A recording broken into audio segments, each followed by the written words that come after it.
Hello সবাইকে। তো আজকের ভিডিওতে আমি তোমাদের সঙ্গে শেয়ার করব যে কিভাবে তোমরা খুব সহজেই মাটি দিয়ে মাটির এগ রোল এবং চায়ের কাপ, প্লেট ও বিস্কুট তোমরা খুব সহজ পদ্ধতিতে তৈরি করতে পারবে। তাই চলো আর বকবক না করে ভিডিওটা শুরু করা যাক। তো দেখো, প্রথমে কিন্তু আমি এখানটায় মাটির চায়ের কাপ, প্লেট ও বিস্কুটটি তৈরি করছি। তার জন্য প্রথমে দেখো ছোট্ট মতো একটা কিন্তু এখানটা আমি প্লেট তৈরি করে নিলাম। আর প্লেটটি তৈরি করা হয়ে গেলে আমি একটু হালকা মতো হাতে জল নিয়ে ওটাকে কিন্তু হালকা মতো মসৃণ করে নিয়েছি।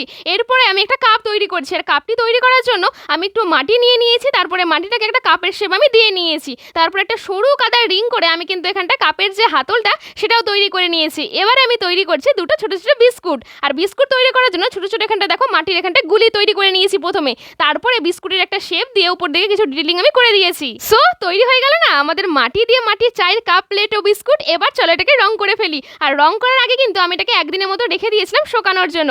তারপরে শোকানোর পরে হোয়াইট একটা বেস কালার করে নিয়ে তারপরে দেখো চারি সাইড দিয়ে এখানটা গোল্ডেন কালার আমি দিয়ে নিয়েছি চায়ের কাপ ও প্লেটে। তারপরে বিস্কুটটাকে গোল্ডেন কালার করে নিয়েছি।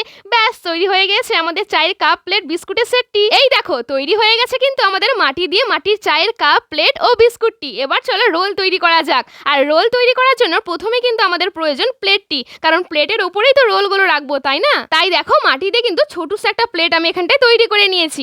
এবারে আমি মাটি দিয়ে দুটো রোল তৈরি করব। আর রোল তৈরি করার জন্য ছোট ছোট মাটির দুটো লেচি আমি কেটে নিয়েছি। তারপরে দেখো ভেতরের দিকে এরকম করে মাটি দিয়ে নিয়েছি যাতে এটা দেখে মনে হয় যে ভেতরের দিকে যে রোলের স্টাফটা থাকে সেটাই। তারপরে দেখো এরকম করে কিন্তু দুটোকেই আমি তৈরি করে নিয়েছি। আর জানো তো আমি প্রথমে ভেবেছিলাম যে মাটি দিয়েই ওপরের দিকে যে রোলের কাগজটা থাকে সেটা তৈরি করব, কিন্তু এটা তৈরি করার পর না একদম দেখতে ভালো লাগছিল না। সেই জন্য কিন্তু আমি মাটি দিয়ে এটা তৈরি করে নিই। এরপর একটা ছোট সা বাটিও কিন্তু আমি তৈরি করে নিয়েছি। এবারে চলো এটাকে রং করা যাক। আর রং করার জন্য প্রথমে কিন্তু বেস কালারটা মাস্ট ইম্পর্টেন্ট। তারপরে দেখো যে প্লেটটা তৈরি করেছিলাম আর বাড়িটা তৈরি করেছিলাম ওটাকে কিন্তু এখানটা আমি ব্ল্যাক কালার করে নিয়েছি। এরপরে আস্তে আস্তে রোলটাকে কালার করে নিয়েছি। আর ভেতরের দিকে যে স্টাফটা রয়েছে ওটাকেও কালার করে বাইরের দিক থেকে এই যে কাগজের টুকরো এখানটা আমি অ্যাটাচ করে দিয়েছি। ব্যাস তৈরি হয়ে গেছে আমাদের রোলের থালাটা।